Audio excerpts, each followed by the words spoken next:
Hey, it is Zennial Gamer back with some more Dragon Champions content for you guys. I'm still playing every day, really enjoying the game. It's still been a lot of fun for me. I'm still, basically, I feel like I'm kind of moving between early game and mid game at this point. I'm still struggling in a lot of the tournaments because I don't have enough heroes built up, but I have made a lot of progress with the campaigns. I can pretty much beat the tower every single day now. I do have to manual somewhat at the end of the tower, but I'm fighting all level 80, which is max level people in the tower, and pretty much able to beat it every day, holding my own in the battlegrounds. So overall, I feel like I'm making that move between early game and mid game, and I want to share the journey that I'm taking with you guys on this game. So today we're going to be talking about runes and rune management. Now, for most of you watching my channel, most of you are going to be Summoner's War players, right? So you're pretty familiar with runes, and I will tell you that conceptually, the rune system is pretty similar in Dragon Champions as it is with Summoner's War, but there are some differences that are worth noting. Now, one of the first and probably biggest differences is that the speed set is only a 10%. So if we think about Summoner's War, Swift set is 25%. Our speed set here is only a 10% speed bonus. With that said, speed is still going to be king in almost any gacha game. So speed set does make a big deal, using a speed set is a big deal. Speed tuning your heroes is a big deal. I'll be honest, I have not started speed tuning my heroes well yet. I'm just too early in the game to have farmed out enough runes to be able to do all the speed tuning that I want to do. But I am starting to make some adjustments as I'm able to try and get my heroes going in the right order. And more importantly, just so this hero right here, Tromgar, he is a defender. He is my best hero right now.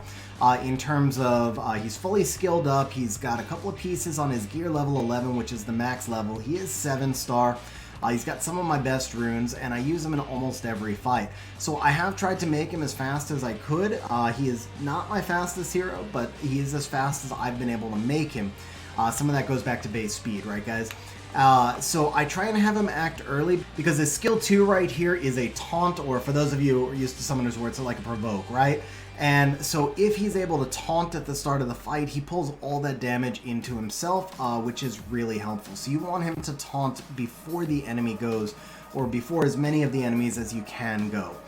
So I've tried to make him as fast as I can. Now, there is definitely strategy in how you're runing your monsters, but I do want to say also, one of the biggest differences between Dragon Champions and Summoner's War is the gear level.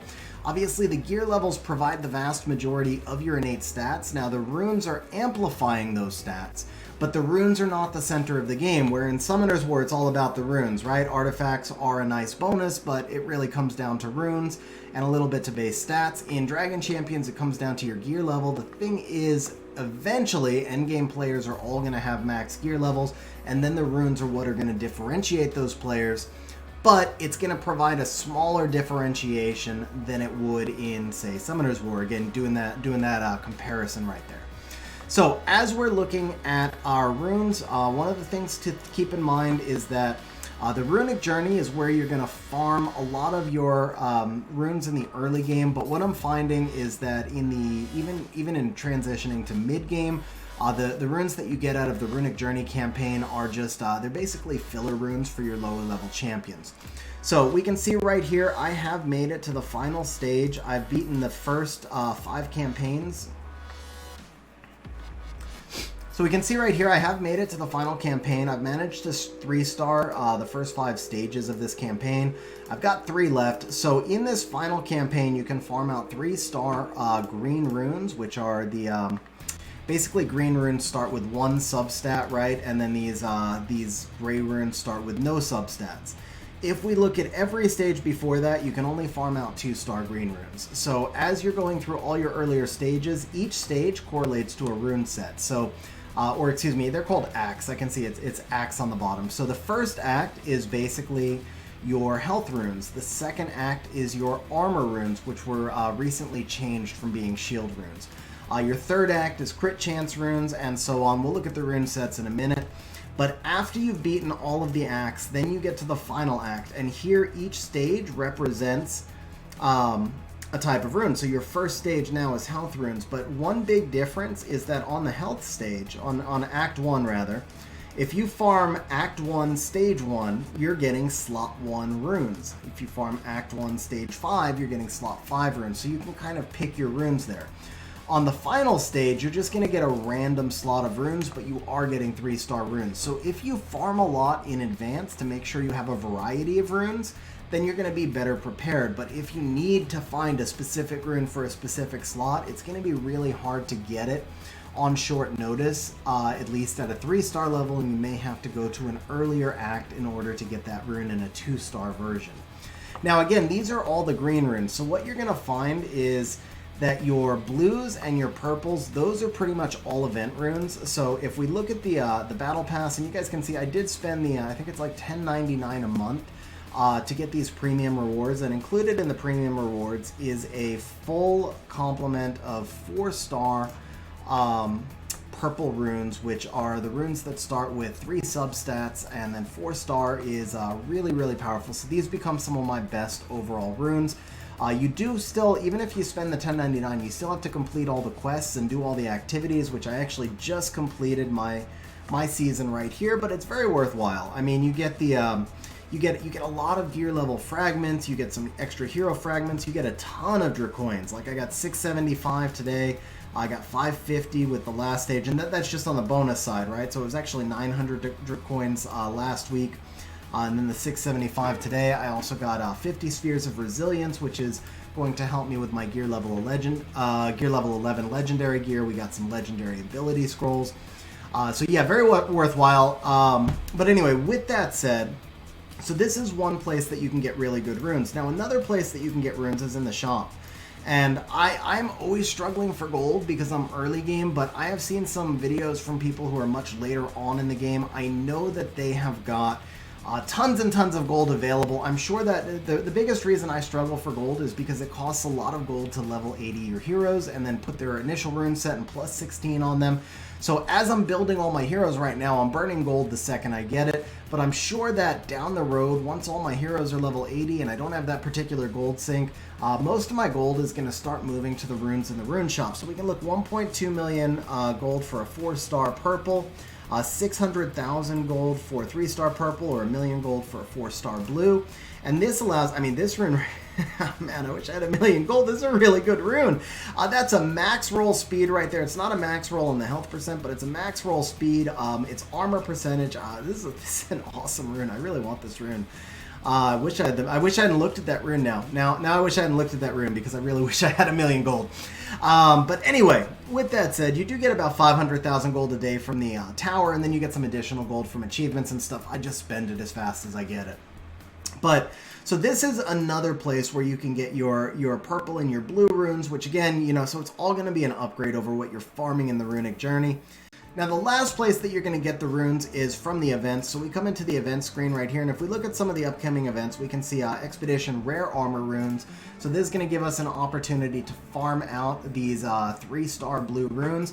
Now the one thing you can notice is you have to pass each expedition. I have not been able to pass this final expedition. So right now, just like with the runic journey, whichever of these stages I do, if it's if I farm stage 1, I get slot 1 health. Well, there's armor, but I get slot 1 armor runes.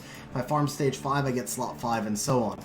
But if you're able to pass the final expedition, which is stage 7, you actually get 3 random runes, so it's pretty awesome. You wind up getting 9 random runes. You also get a really nice chunk of gold. Really good rewards on this one. So I've only passed stage 7 with the health runes so far, I believe. I don't see that one coming up in the next couple of days, but yeah, I've only passed it with health runes so far.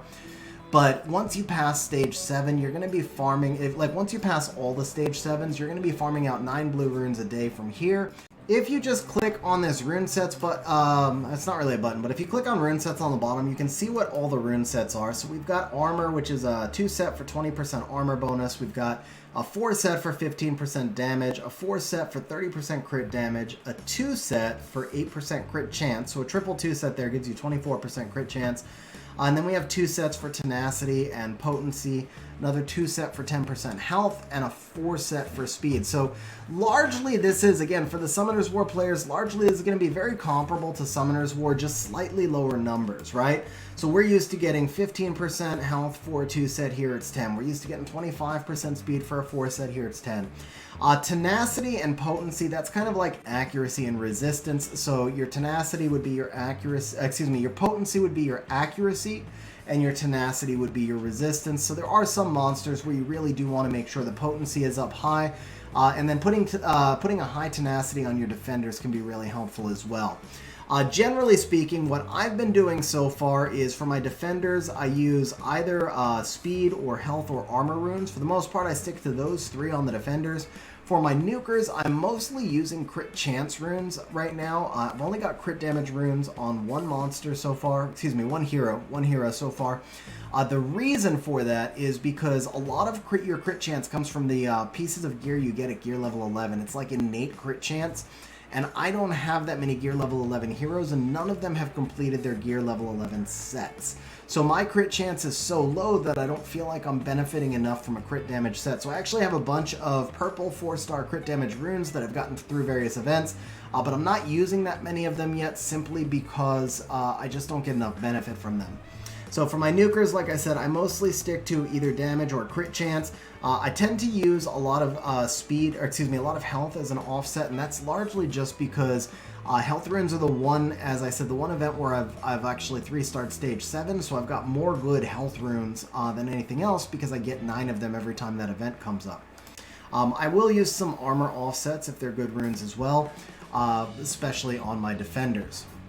Now, as with any rune-based game, you want to make sure you maximize the benefits of your sets. So try not to use broken sets. Try to use complete sets. Try to use sets that make sense. So in this case, we've got Tromgar right here. He is a defender. He's my primary tank in almost every fight I use. We put him in speed because we want him to be able to taunt before the enemy goes, and then we gave him a health offset. If we look at Soleus, this is my primary healer, legendary hero. I use him in almost, again, every fight I use, every fight I can. So we're using a slot 2 speed rune on him to further take advantage of the fact that we're using a swift set. For slot 4, we've got him in crit chance. Now my preference here would really be to have him in a health or an armor slot 4, but my only other slot 4 speed rune here was a crit damage rune, so obviously the crit chance made more sense. For slot 6, you can see I've got 3 4-star purple speed runes. Unfortunately, all of them are potency. I haven't been able to get an armor or a health rune here, and that's what I would want on my healer's armor or health. So that's kind of why we're using this set, because I didn't want to use a potency slot 6 on Soleus, who really doesn't do any debuffs. It would just be a waste. And so that kind of forced me into choosing something else from a slot 6. So we have this slot 6 armor rune right here. The substats on this rune, honestly, are kind of crap. This needs to be upgraded as well. The struggles of early game, guys. The struggles of early game. I'm getting the runes as I can. I'm upgrading the heroes as I can, but I am spending a fair amount of time in rune management. So again, if we look next, we've got Kyra now. She is a damage dealer, right? So we've got her once again in a speed slot 2 because, again, speed is king in gacha games. But now we're using a crit damage slot 4. We do have a potency slot 6 because she's got an AoE. Well, it's not full AoE. It hits 3 monsters, but she's got a daze. She's got an ability block, so the potency really matters on her. We did want to get that speed sub. The rest of the subs here are pretty much... Actually, the shield sub is pretty good. The flat damage and flat armor are unfortunate, but at least we've got speed and shield on a 3-star rune. That is really helpful for us right now. So guys, that's it for today's video. On that note, as always, really hope you enjoyed the video. I appreciate you watching, and we'll see you next time. Hey guys, if you're still with me to this point, then that means that you probably liked the video, found it entertaining, or even better, both. So please smash the like button, hit the subscribe button, and leave a comment down below, because those things help the channel grow, and more importantly, they show me that the video is useful, and that's the whole reason I do this in the first place.